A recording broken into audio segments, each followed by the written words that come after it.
అక్కడ TDP senior ఎమ్మెల్యేలకు సైతం ఎలక్షన్ ఫోబియా పట్టుకుందా? జెండా పాతేస్తాం, ఎవరొడ్డొస్తారో చూస్తామంటూ ఇచ్చిన బిల్డప్లన్నీ మేకపోతు గాంభీర్యమేనా? మున్సిపల్ ఎన్నికల్లో ప్రజెంట్ మా కార్పొరేషన్ మినహాయించండి సార్ అంటూ పార్టీ పెద్దల దగ్గర లాబింగ్ మొదలెట్టేశారా? తొందర దమాత్యా అంటూ మంత్రి చెవులు సైతం కొరుకుతున్నది ఎక్కడా? అక్కడి ప్రత్యేక పరిస్థితులేంటి? ఆంధ్రప్రదేశ్లో స్థానిక సంస్థల ఎన్నికల కోసం ప్రభుత్వం సిద్ధమవుతోంది. గ్రామ పంచాయతీల నుంచి కార్పొరేషన్ల వరకు క్లీన్ స్వీప్ చేయాలన్న టార్గెట్తో క్యాడర్ని రెడీ చేస్తున్నాయి కూటమి పార్టీలు. అధికారంలో ఉన్నాం కాబట్టి గెలుపు ఖాయమన్న ధీమాతో క్యాడర్ కూడా ఉత్సాహంగా ఉంది. రాష్ట్ర వ్యాప్తంగా పరిస్థితి ఎలా ఉంటే గ్రేటర్ విశాఖలో మాత్రం కాస్త తేడాగా కనిపిస్తోందట. ఇక్కడ కూడా క్యాడర్ ఉత్సాహంగానే ఉన్నా లీడర్స్, ప్రత్యేకించి ఎమ్మెల్యేలు మాత్రం కీడించి మేలు ఎంచుదామన్నట్టుగా ఉన్నారు. అందుకు కారణం నెగిటివ్ సెంటిమెంట్ ఒకటైతే, జీవీఎంసీలో గెలిచి కొత్త కార్పొరేటర్స్ ఉనికిలోకి వస్తే లోకల్ పవర్ షేరింగ్ తలనొప్పులు వస్తాయన్న భయం కూడా ఉందట. గ్రేటర్ విశాఖ పరిధిలో 8 అసెంబ్లీ నియోజకవర్గాలు, 98 డివిజన్లున్నాయి.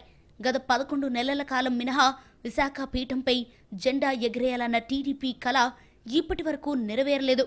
డైరెక్ట్, ఇండైరెక్ట్ ఎలక్షన్ ఏదైనా మేయర్ స్థానం మాత్రం సైకిల్ పార్టీకి దక్కడం లేదు. కానీ ఆశ్చర్యంగా అదే సమయంలో కీలకమైన 4 ఎమ్మెల్యే సీట్లు మాత్రం టీడీపీ ఖాతాలోనే పడుతున్నాయి. 2014, 2019, 2024 ఎన్నికల్లో వరుసగా కోర్ సిటీ అంతా పసుపుమయమే అయింది. ఇక ఇప్పుడైతే జీవీఎంసీ పరిధిలోని మొత్తం అసెంబ్లీ స్థానాలు కూటమి ఖాతాలోనే ఉన్నాయి. కార్పొరేటర్ ఆశావహులంతా సిట్టింగ్ల చుట్టూ తిరుగుతున్నా వాళ్ల ఆలోచన మాత్రం డిఫరెంట్గా ఉందని అంటున్నారు. వచ్చే ఎన్నికల నాటికి గ్రేటర్ వార్డుల సంఖ్య 120కి పెరుగుతుందని ప్రభుత్వం ఇప్పటికే ప్రకటించింది. వీటిలో కనీసం 90 సీట్లు గెలిస్తే తప్ప కూటమి కంఫర్టబుల్ పొజిషన్లో ఉన్నట్టు కాదు. ఇది జరగాలంటే కంబైన్డ్ యాక్షన్ ప్లాన్ అవసరం. కానీ ప్రస్తుతం సిటీ ఎమ్మెల్యేలు ఎవరికి వారే అన్నట్టు వ్యవహరిస్తున్నారు. టీడీపీ అధిష్టానంతో అంటకాగి అంతా నేనేనని ప్రచారం చేసుకుంటున్న ఓ సీనియర్ ఎమ్మెల్యే కారణంగా మిగతా వాళ్లు అంటీ ముట్టనట్టే వ్యవహరిస్తున్నారట. వ్యాపార లావాదేవీలు కారణంగా ఒకరిద్దరు మనం బరంపురం అంటున్న వ్యవహారం తమ దగ్గరకు వచ్చేసరికి తూర్పు, దక్షిణ ధృవాలుగా మారడాన్ని గమనిస్తూనే ఉన్నామంటున్నారు తెలుగుదేశం కార్యకర్తలు. ఈ పరిస్థితుల్లో గ్రేటర్ విశాఖ ఎన్నికలు జరిగితే బాధ్యత తీసుకునేది ఎవరన్నది పెద్ద ప్రశ్నే. నియోజకవర్గాల వారీగా కార్పొరేటర్లను గెలిపించుకుని రావటం ఎమ్మెల్యేలకు లెక్కలు వేసినంత ఈజీ కాదనేది బహిరంగ రహస్యం. గత ఎన్నికల్లో వైసీపీ ఓడిపోయినా ఓట్ బ్యాంకు మాత్రం ఫిక్స్డ్గానే కనిపిస్తోంది.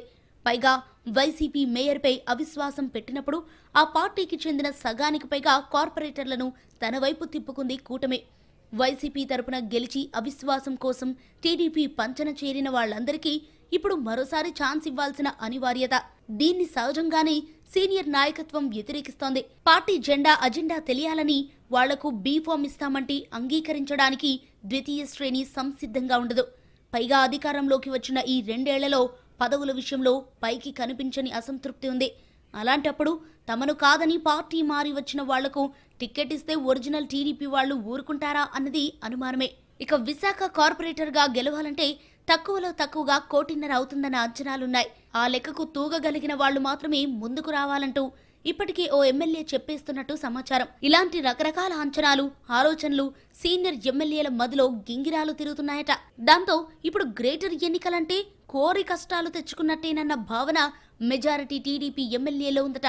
అదే సమయంలో వైసీపీ కూడా గ్రేటర్ మేయర్ పీఠాన్ని ప్రాధాన్యతగా పెట్టుకున్నట్టు తెలుస్తోంది. ఇప్పటికే ప్రభుత్వ వ్యతిరేక నిరసనలు, ప్రచారాలతో ఢీకొట్టడానికి విశాఖను వేదికగా చేసుకుంటోంది ఫ్యాన్ పార్టీ. ఇక్కడి ఎమ్మెల్యేలకు మరో సంకట స్థితి తప్పదన్న అభిప్రాయాలున్నాయి. అంతకుముందు వరకు పనుల కోసం జనం కార్పొరేటర్ల దగ్గరికి వెళ్లేవాళ్లు. పాలక మండలి గడువు ముగిశాక ప్రస్తుతం వాళ్లంతా ఎమ్మెల్యేల ఆఫీసులకు వెళుతున్నారు. దీంతో మరోసారి లోకల్ బాడీ యాక్టివేట్ అయితే మా ప్రాధాన్యం తగ్గి మళ్లీ కార్పొరేటర్స్ హవా మొదలవుతుందని కూడా ఎమ్మెల్యేలు ఫీల్ అవుతున్నట్టు తెలుస్తోంది. పైగా యాంటీ సెంటిమెంట్ వర్కౌట్ అయ్యి ఒకవేళ తేడా పడితే వచ్చే ఎన్నికల నాటికి సిటీ మీద పట్టుకోల్పోవాల్సిన ప్రమాదకర పరిస్థితులు ఏర్పడతాయన్న భయం కూడా ఉందట. ఈ లెక్కలన్నీ వేసుకుంటూ ఇటీవలే విశాఖలో సమీక్షకు వచ్చిన మున్సిపల్ మంత్రి నారాయణ చెవిలో ఎమ్మెల్యేలు పోరు పెట్టినట్టు తెలిసిందే. ఎన్నికలు మరీ అనివార్యమైతే అప్పుడు చూద్దాం, కానీ అప్పటి వరకు జీవీఎంసీనే టచ్ చేయవద్దని కోరినట్టు సమాచారం. జనాభా లెక్కలు, కొత్త వార్డులతో పాటు నియోజకవర్గాల పునర్విభజనపై స్పష్టత వచ్చిన తర్వాత ముందుకు వెళ్లడమే బెటర్ అని సూచించినట్టు తెలుస్తోంది. మొత్తంగా రికార్డు స్థాయిలో ఓట్లు, ఓటమి ఎరుగని ధీరులుగా నిలబడ్డ సీనియర్లకు సైతం జీవీఎంసీ ఎలక్షన్ ఫోబియా పట్టుకుందన్న చర్చ మొదలైంది.